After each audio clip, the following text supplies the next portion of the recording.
Vamos a dar paso a una ponencia a dos voces. Vamos a presentar a los dos ponentes. Ellos son Alfredo Sanz, presidente del Consejo General de la Arquitectura Técnica de España, y Antonio Mármol, presidente del COAT, del Colegio Oficial de Aparejadores y Arquitectos Técnicos de Murcia, y presidente de MUSAT. La ponencia lleva como título Historia y futuro de la profesión y sus responsabilidades. Con nosotros Alfredo Sanz y Antonio Mármol.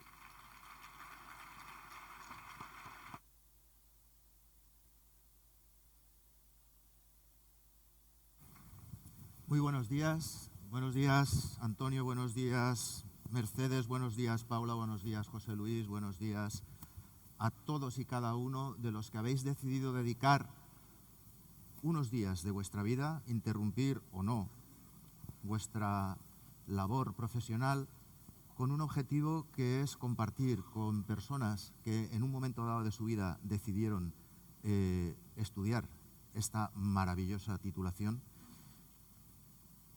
con muchos nombres, pero con un solo cometido, que es hacer realidad las ideas.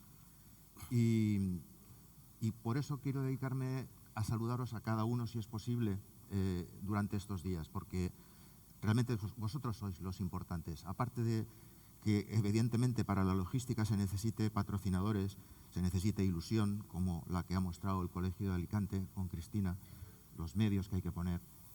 Todo esto va por cada uno de vosotros, para que esa acción que nos ha pedido Carlocho sea un poco más posible. Es realidad que uno de los problemas que presenta esta ponencia es hablar detrás de Carlocho, pero qué buen embajador tenemos, entre otros. Habéis visto que es posible hacer lo que parecía hace poco imposible, y yo quiero en un breve espacio de tiempo, pues comentaros cómo hemos llegado hasta aquí, porque creo que es de justicia que el guionista de La Gran Familia pague eternamente aquel atropello que cometió cuando le hizo decir a Alberto Closas que una señora de buen ver le pregunta: oiga, ¿es usted el arquitecto de la obra? No, señora, yo solo soy el aparejador. Esa frase a mí se me quedó y la sigo teniendo en mi memoria. Y uno de mis propósitos en la vida es que ese solo desaparezca, no para mí, sino para todos vosotros. Y creo que tenemos una historia tan brillante de la que tenemos que sacar pecho y orgullo, que en un momento voy a intentar pues comunicarlo con vosotros. ¿Qué es esto? Pues esto es un cuadro de Rafael Sanzio. Todavía estoy viendo si es siendo de él, ojalá, pero Rafael Sanzio, que pintó esta imagen que se llama La Escuela de Atenas. ¿Por qué esto? Pues porque esto es una imagen que resume toda la historia del conocimiento occidental de los últimos 2500 años.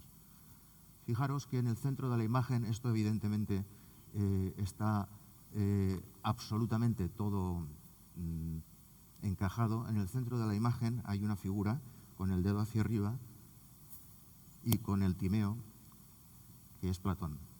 Platón con la cara de Leonardo da Vinci, porque en aquella época se solían hacer estos guiños. Entonces, Platón dice que el mundo de las ideas es el origen de todo. Está señalando el mundo de las ideas, lo inexistente en la materialidad. Pero fijaros que al lado está Aristóteles, con la mano hacia abajo, diciendo: muy bien, Platón, las ideas son magníficas, pero hay que llevarlas a la práctica, hay que hacerlas reales, hay que hacerlas materiales.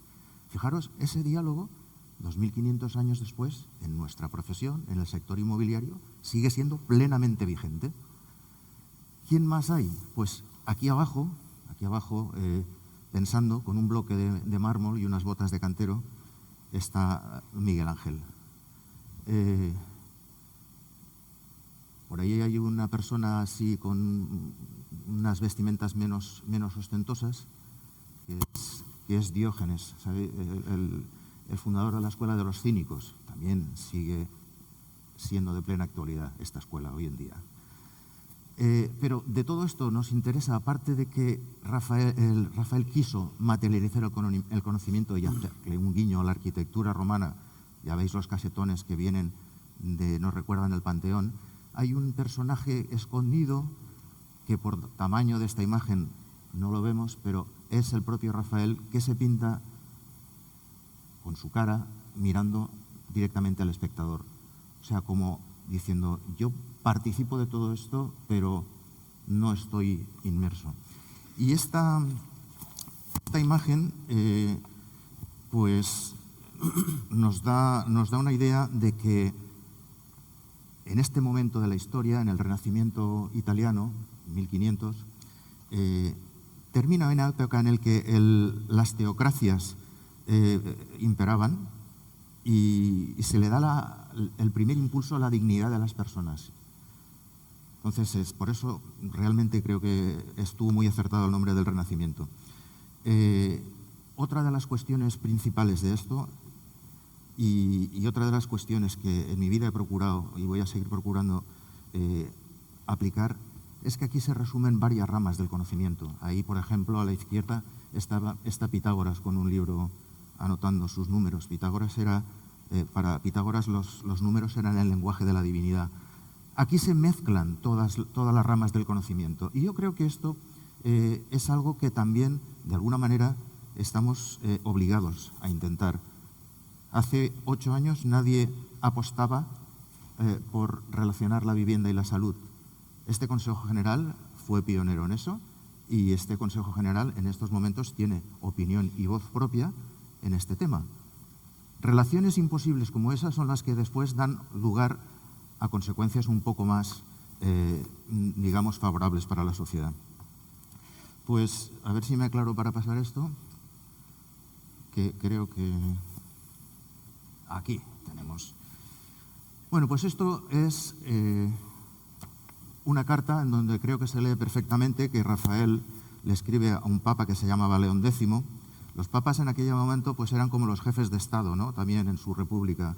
Estaban en el Vaticano, lógicamente, pero solamente, digamos, tenían un cierto poder que les obligaba a acudir a los banqueros, a los prestamistas, que normalmente eran de Florencia, los Medici. Habéis oído hablar de la galería de Uffizi, los Medici, todos estos que prestaban dinero a los papas, por lo tanto tenían poder sobre ellos e incluso podían pues, optar a esos cargos. Pues en esta carta que Rafael escribió a León X, le dice: Su Santidad, son muchos los pontífices que han permitido la destrucción de muchas estatuas y edificios con el objeto de recuperar cal. Sabéis, el mármol, carbonato cálcico, todo esto, ¿no? Y usted no debe de permitir que sigamos con esa destrucción. Hay que conservar el legado, hay que conservar el patrimonio que un día hizo grande a Roma. Bueno, esto en 1519, como comprenderéis, fue el primer intento de protección del patrimonio.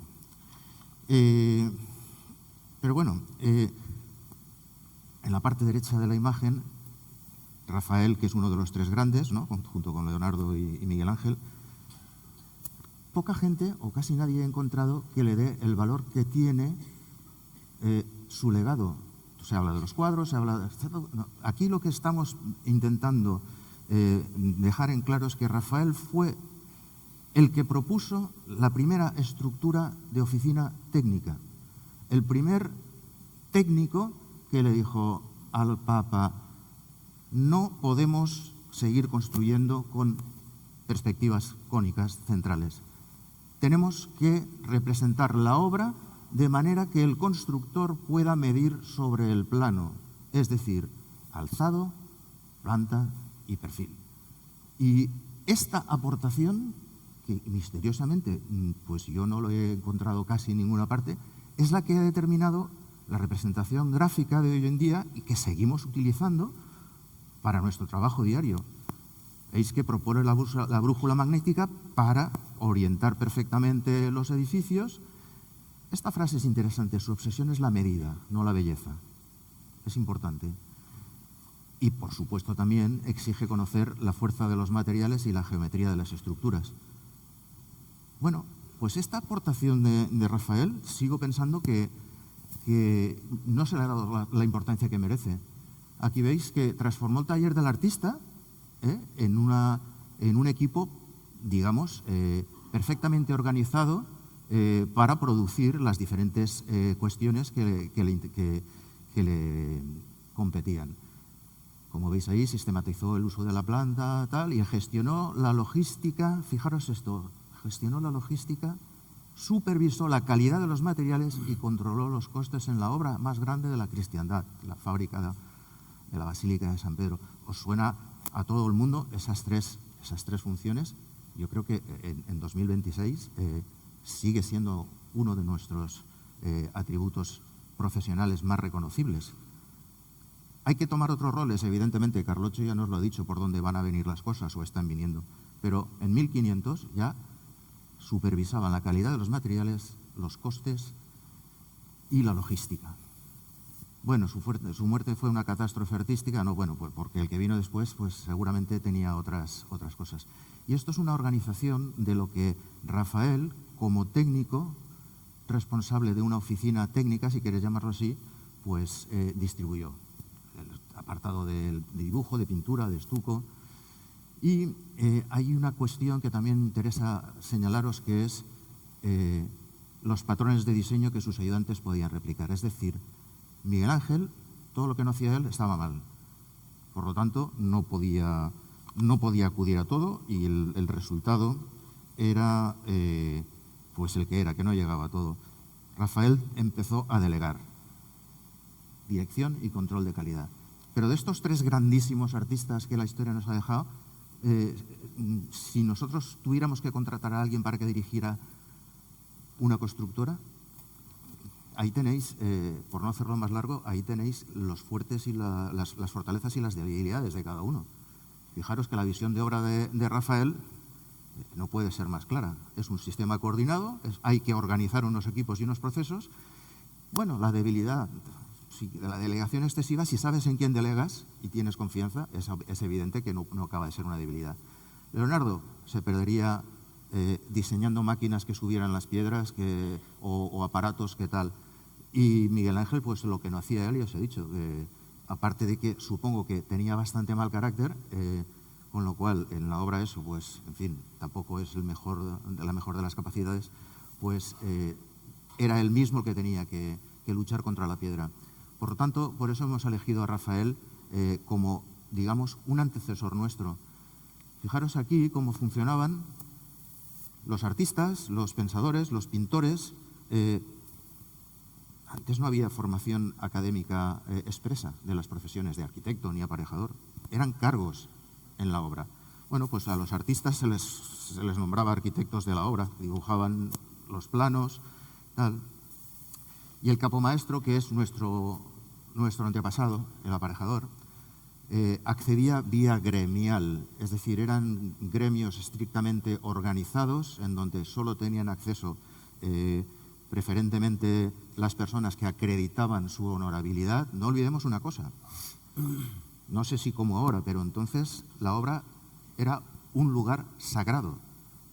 Es decir, los que intervenían en una obra debía acreditarse que estaban alejados de tabernas y lugares de mala reputación y que llevaban una vida dedicada a la producción de la obra. Digo, no sé si ahora pasa lo mismo, pero entonces era una condición y además tenían que acreditarla. Fijaros que el capomaestro, que el aparejador, sí que tenía presencia fija en la obra. Y aquí tenemos nuestras figuras antecesores, el soprastante, máximo responsable, el misuratore, mediciones, el estimatore, valorador de la calidad y la resistencia, y el sotomaestro, que diríamos que sería como el encargado, ¿no? En nuestros días. Fijaros, aquí hay un dato curioso. Ellos no firmaban contrato de trabajo, firmaban contrato, digamos, de prestación de servicios en obra, por llamarlo en una terminología actual. Pero fijaros, el peón, que tenía 3 escudos al mes, a ver si encuentro el dato traducido, serían, según la IA, por supuesto, 1.000 euros al mes. Es decir, tenía un sueldo de supervivencia. ¿De acuerdo? Es verdad que en algunas obras, como en el Vaticano, para maximizar los flujos de trabajo, se subían los suministros de comida y bebida diarios arriba a los andamios, para que la gente no bajara y siguiera trabajando. Bueno, después tenemos al oficial, el oficial cantero, que con 7 escudos al mes, que serían unos 2.500 euros actuales, una clase media acomodada de oficio artesano. Y vamos al capomaestro que tenía 20 escudos al mes. 20 escudos al mes, como cualquiera de vosotros cobra ahora, como arquitecto técnico, son 7.000 euros al mes. Por lo tanto, no sé si hemos adelantado o no. En esto creo que no, pero bien. Y al final, el arquitecto estrella, fijaros que esta expresión ya existía hace 500 años. Yo no sé, pero bueno, arquitecto estrella, de 50 a 100 escudos. Bueno, nada, entre 18 y 35.000 euros mensuales. Bueno, pues por eso habían tan pocos arquitectos también, ¿no? Es verdad que... Pero sí que había una cuestión que nos interesa relatar. Tenía mucho poder el capomaestro, el aparejador. Imponía las multas por lentitud y ordenaba el despido fulminante sin preaviso por insubordinación. Y, por ejemplo, en las obras de San Pedro, era el mediador entre si habían conflictos laborales y si estos llegaban a más o a mayores, pues tenía la potestad de llamar a la Guardia Suiza, fijaros, o sea, mandaba, el aparejador, el capomaestro mandaba. Esto eran las pruebas que se hacían, pues digamos, cuál era el castigo, y con esto empiezo a hablar algo de responsabilidad, que luego Antonio, que es el que sabe de esto, os contará, pero ahí cuando se ponía en obra material defectuoso, pues se sufría ese castigo, ¿no? La expulsión de la obra o una inhabilitación y la lista negra. Y fijaros que después estaba el famoso tema de la cera en el mármol y tal. La trata de cuerda colgado en plaza pública no era del cuello, era de las manos solamente, era una especie de humillación pública, pero sabían que incurrían en esa responsabilidad y en esos castigos. Y aquí, si los que estuvisteis en Toledo, recordaréis para mí una maravillosa ponencia de mi amigo Jaime Buigas, que nos habló del Escorial. Pero es que en el Escorial intervino, se habla del estilo herreriano, pero Herrera hizo 4 trazas y pues el pobre falleció. Y Juan Bautista de Toledo, que es el que aparece ahí, era el aparejador de las obras de la Basílica de San Pedro, cuyo arquitecto era Miguel Ángel. Juan Bautista de Toledo, fijaros ahí, no va a aprender a dibujar, sino a formarse en el centro de I+D+I más avanzado de la época, que era la obra de San Pedro. Absorbe el modelo de gestión, el modelo de gremios, lo racionaliza y lo importa para las obras del Escorial. Fijaros ese recuadro de abajo. No buscaba un artista, Felipe II, buscaba al técnico que había sobrevivido al caos de San Pedro y sabía cómo dirigir una obra titánica. Y es más, ¿por qué el Escorial tarda solo 21 años? Pues porque hay una teoría que habla de los primeros indicios, digamos, de sistematización o industrialización. No me gusta esta palabra y os recomiendo, por favor, que evitéis el uso de industrialización o construcción industrializada. Y es obvio por qué. ¿De acuerdo? Entonces, pero lo que sí que había era una sistematización, había un tiempo récord de construcción que cumplir, y fijaros que el estilo herreriano es consecuencia de eso, no de la estética. Sigo. Esto también es otra forma de responsabilidad, y aquí entramos en, digamos, en la evolución de la responsabilidad civil. Bueno, en Babilonia la ley del Código de Talión y todo esto ya sabéis lo que es. En Roma es el nacimiento de la culpa. Esto, como digo, Antonio os lo explicará mejor. Pero sí que esto hay que tenerlo en cuenta. Cuando había un descimbrado de una bóveda o de un arco o de una pieza que debía de mantener su integridad estructural, fijaros quién está debajo, el aparejador. Esto era así. Yo creo que en esto algo hemos avanzado, Antonio.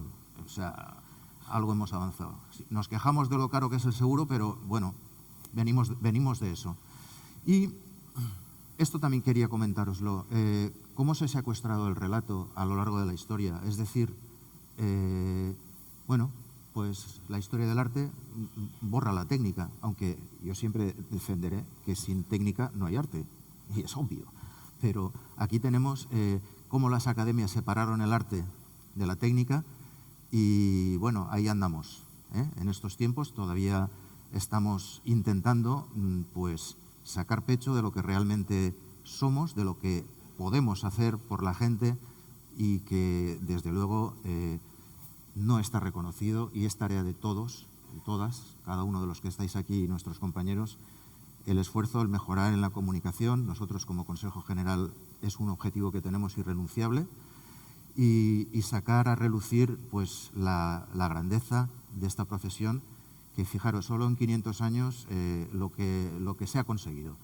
Yo creo que esto era lo que os quería contar para demostraros que tenemos una historia, tenemos que mostrar un orgullo de una profesión que nunca ha sido menor, todo lo contrario, que tiene unas responsabilidades que hay que asumir, efectivamente no como entonces, afortunadamente, pero que Antonio ahora nos contará de qué manera se pueden afrontar esas responsabilidades. Muchísimas gracias por vuestra atención y os dejo con Antonio.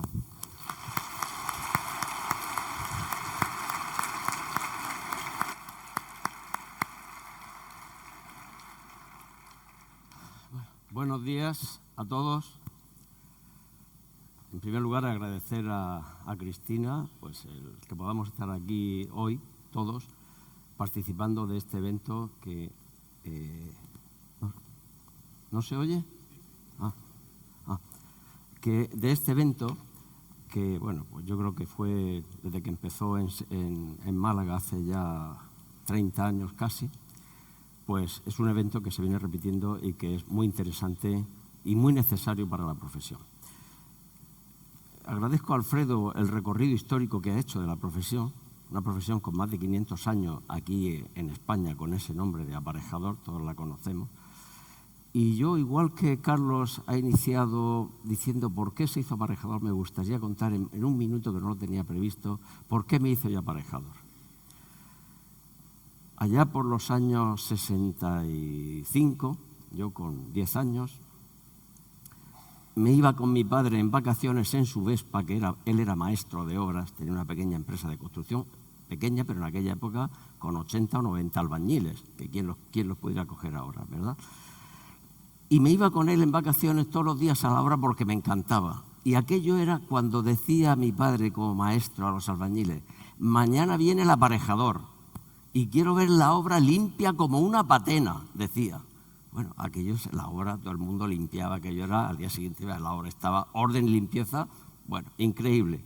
Y aquel señor llegaba en un SEAT 600, era más poderoso, con un rollo de planos debajo del brazo, y llegaba, los extendía en la mesa, miraba, medía, con aquello que yo no sabía que se llamaba escalímetro, y entonces en las propias paredes, que estaban de tabiques, pilares, hacía croquis. Y mi padre decía, sí, vale. Y yo decía, ostras, ¿qué dice este hombre? Y yo ahí dije, yo quiero ser como este hombre, quiero ser aparejador. Y bueno, años después, pues pude ser aparejador. Alfredo ha hecho mención a lo largo de esa historia, al final, de que yo hablaría más de la responsabilidad porque bueno, sí que ha cambiado, desde luego ya no nos tenemos que poner, aunque a veces estamos en la obra y corremos también muchísimos riesgos, no tenemos que ponernos para cubrir la responsabilidad con nuestra vida. Para eso tenemos una gran compañía que es Musat. Y espero que todos seáis de Musat. Y los que no seáis, debéis serlo. Porque es la compañía de la profesión, es la misma profesión, es el núcleo de la profesión. Pero yo, más allá de esa responsabilidad, que va a haber otras ponencias también de Musat, en la que se va a hablar más de esos aspectos comerciales, quería hablar de otra responsabilidad, porque yo, a la edad que tengo, en la que ya estoy, bueno, pues de salida, he trabajado muchos años, he vivido muchas experiencias, he disfrutado muchísimo con mi profesión, pero creo que hay una responsabilidad que nunca hablamos y es de la que yo quería hablar hoy aquí precisamente. Me vais a permitir porque me he cogido unas notas porque, bueno, para que no se me olviden algunos conceptos, y me voy a poner aquí para poder pasar mejor los folios. Y quería hablar de esta responsabilidad que está relacionada con la ética, con la moral y con la profesionalidad, porque es una responsabilidad de todos. Y esta, desde luego, Musart no la puede cubrir. Esta la tenemos que cubrir entre todos nosotros. ¿Y por qué vengo a hablar de esta responsabilidad? Porque creo que los arquitectos técnicos dejamos una huella, a veces visible y a veces invisible, y depende de esa huella que dejamos cómo va la profesión, la marcha de nuestra profesión. Si queremos perdurar 500 años más, algo tenemos que hacer en este campo también. Decía Carlos antes, cuando decía, ¿qué vas a hacer tú? Es decir, de forma individual, y es verdad, porque todos tenemos que hacer de forma individual algo, pero aquí, en este aspecto, cuando hablamos de dejar huella basándonos en la ética, la moral, la profesionalidad, hay un aspecto que deja de ser individual y pasa a ser colectivo. Colectivo porque vamos a dejar una huella importante en la sociedad, porque todos nos hemos quejado muchas veces, yo lo he oído y vosotros seguro que también, que la sociedad no tiene una percepción de la arquitectura técnica como tienen otras profesiones, como la arquitectura, la medicina, la abogacía, saben perfectamente lo que hacen, sin embargo la nuestra no. ¿Y por qué? Quizás es que hemos desdeñado un trabajo que había que hacer con esa responsabilidad colectiva que, a mi juicio, la hemos tenido un poco abandonada. Y, desde luego, es una huella la que tenemos que dejar, que si no la dejamos bien implantada, pues la profesión podremos decir que no durará más de otros 500 años. Porque los pilares que sostienen precisamente la profesión en el tiempo son esos pilares de ética, moral y profesional. Porque la ética es lo que nos legitima, nos da la legitimidad. La técnica, todos somos técnicos, hemos estudiado en las escuelas, nos formamos permanentemente. Y esa es nuestra responsabilidad individual, técnicamente, pero luego hay una responsabilidad que es colectiva, que está relacionada con la ética y con la moral de cada uno de nosotros. Porque esa legitimidad, además, no es automática. No te la dan porque tengas el título. Esa legitimidad se gana con el tiempo. Y esa legitimidad es lo que nos da credibilidad ante la sociedad a la que servimos. Es la que nos otorga confianza en una profesión, no en un individuo, que también, el promotor que sabe que con un técnico le va muy bien, no lo cambia por nada, pero la sociedad nos percibe de manera colectiva. Y esa confianza no se puede exigir, se tiene que merecer. Esa confianza nos la tenemos que ganar todos. Y esa confianza, a veces, se puede ganar cuando tenemos que tomar decisiones difíciles. Esa confianza se define sobre todo en momentos incómodos, en aquellos momentos que estamos en la obra que son incómodos, cuando nos tenemos que enfrentar al contratista porque hay un incumplimiento o puede haber un riesgo por un incumplimiento legal, ¿no?, de la Ley de Prevención de Riesgos Laborales, de 1627, etcétera, etcétera. Cuando hay que adoptar una decisión de decir esto hay que demolerlo, y eso es una situación incómoda. Y en ese momento nos produce tensión, nos produce un decaimiento, nos produce, esto veremos a ver si, pero a la larga esas decisiones tan incómodas son las que hacen que podamos perdurar en el tiempo con esa responsabilidad que decía colectiva.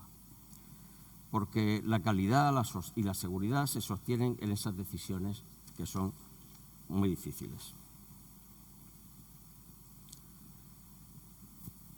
La ética, la moral y la profesionalidad, por tanto, no la podemos ver como un discurso, sino como una práctica es diaria. La ética es un principio que debemos aplicar cuando hay un conflicto de intereses. ¿Quién de nosotros no ha pasado una oferta de honorarios y se encuentra con otra oferta que le dice el promotor? No, tengo una oferta y dice, ostras, si es que por ese dinero no podemos trabajar, ¿a dónde estamos llegando? O sea, hay un conflicto de interés entre profesionales, a veces por coger trabajo, y luego el trabajo se hace mal. Y cuando se hace mal, cuidado con lo que pasa para toda la profesión, ¿verdad? La moral está definida como la coherencia que uno debe de tener y el criterio que debemos de tener las personas, sobre todo cuando nadie nos mira. Esa moral que dice, bueno, hay esto aquí, como no me ve nadie lo cojo. O como no me ve nadie en la obra, pues hago esto de esta forma, que de todos modos no se va a enterar nadie, ni el promotor ni nadie. Bueno, o a lo mejor a la larga sí. Y por supuesto la profesionalidad. La profesionalidad que todos sabemos lo que es, que requiere esfuerzo diario, formación y ser los líderes de este cambio, como ha dicho esta mañana Carlos. Yo os voy a contar un caso, un ejemplo muy cortito, que además hay aquí una compañera que estaba conmigo llevando la dirección de obra en Cartagena del auditorio. El auditorio de Cartagena tuvo varios modificados, algunos importantísimos. Una obra que está a 40 metros del cantil del puerto, para que os hagáis una idea, y la cota inferior de cimentación está a la menos 28. Os podéis imaginar que con esa presión del mar ahí, pues tuvo varios modificados y uno de ellos muy importante. Y hablando de ética, recuerdo cuando tomamos la decisión, Marta Pérez y yo, que formamos parte de la dirección, de parar la obra, de enviar ese modificado al Tribunal de Cuentas. Aquello supuso una paralización de meses, casi un año. Concejales, el alcalde, el arquitecto, todo el mundo, o sea, nos pusieron, no voy a decir los nombres, os podéis imaginar, porque éramos los malos de la película. Pero es la decisión ética y moral que debíamos de tomar, y la tomamos. Sin embargo, años después, cuando se acabó la obra, hubo una investigación de otros partidos políticos, naturalmente. Y yo recuerdo cuando fuimos nos sometieron a esa investigación, yo le dije, Leopoldo, que era el conserje que había, que tenía carros de estos del Carrefour, pasa por mi despacho a coger todas las carpetas que tengo de todo para lo que me pregunten. Llevé, y Marta está por aquí, 3 carros llenos de carpetas. Cuando aquella comisión de investigación empezó a preguntar, y yo iba a mi listado, esto está en la carpeta 7, tal, pom, pom, sacaba el folio, leía, esta es la decisión que adoptó, esto se adoptó. Y al final luego la alcaldesa me llamó a reconocerme personalmente, gracias por ese trabajo bien hecho. Quiero decir con esto que finalmente la ética y la moral, y eso que parece que no tiene importancia, esto que pues sí que la tiene, y la tiene sobre todo ya no a nivel personal, sino a nivel colectivo. Y bueno, pues estas son las decisiones incómodas que debemos de tomar y que por supuesto no tienen un reconocimiento inmediato, sino que tienen un reconocimiento a más largo plazo. Porque esta reputación, como decía, es una reputación colectiva. La sociedad no distingue matices internos, no distingue especialidades. Los constructores, los promotores sí, pero la sociedad no. La sociedad distingue a la profesión y dice, esta profesión aporta. Por ejemplo, lo que ha empezado con el vídeo esta mañana de la Dana, pues eso aporta. Como veremos, terremoto de Lorca, que estuvo volcada la profesión, eso aporta. Eso hay un reconocimiento social. Y lo bueno, cuando se hace bien, se sostiene y nos eleva a todos. Y yo ya para terminar, solamente decir que si queremos ese reconocimiento, debemos de reconocer que nosotros como profesionales tenemos una interdependencia y que debemos de cuidarla. Porque lo que hace uno bien eleva a todos y lo que hace uno mal perjudica a todos. Muchas gracias.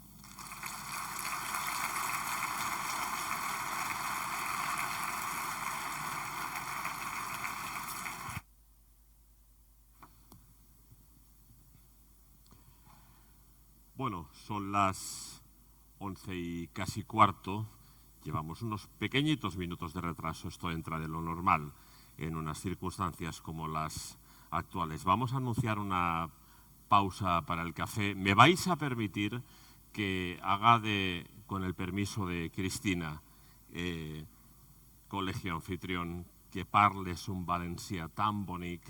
Aquí en el guión me pone un coffee break, pero voy a ejercer de alicantino. Mi papá, que en el cielo está, diría, anem a hacernos un cafenet.